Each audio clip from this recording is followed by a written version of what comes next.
Recently, I was honored to contribute to a series for the New York Times called The Working Woman's Handbook. I was able to publish an article. Mine was on work-life balance being a myth, and in the article, I outlined strategies for how we can all achieve more by doing less. Obviously, when this was published, I already knew what was in the article because I wrote the article, so I just put it aside. But a couple of weeks later, on a day where I was personally feeling very overwhelmed, something nudged me to go back and reread the article. And in doing so, I had this epiphany. Everyone needs to hear their own advice.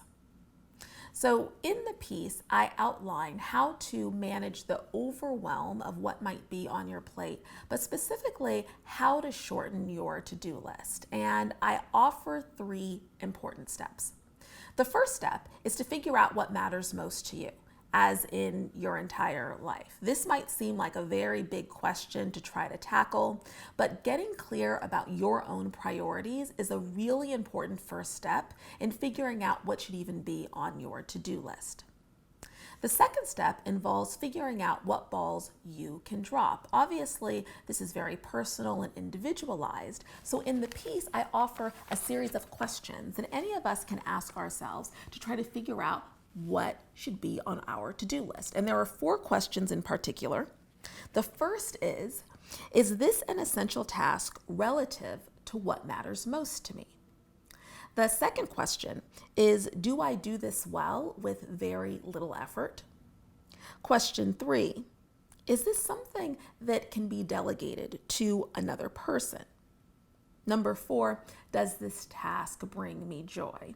And what I encourage everyone to do is if they answer yes to 3 or more of the questions, then it probably represents their highest and best use. But if they answer no for 3 or more, it's likely something that they can drop. The third step that I offer is in asking for help from other people in your life. And I outline ways that we can do that, especially when it's difficult because that person is in a position of power or influence. For example, your manager. But I have to say that being vulnerable and asking for help is really the only way to be successful in a sustainable way. And I personally was on my way to burnout before I took the time to read my own article. So remember, everyone needs to hear their own advice. There are lots of other amazing pieces in this Working Woman's Handbook. You can find it and get access to it by just going to the New York Times and doing a search for the Working Woman's Handbook. Thank you so much for watching.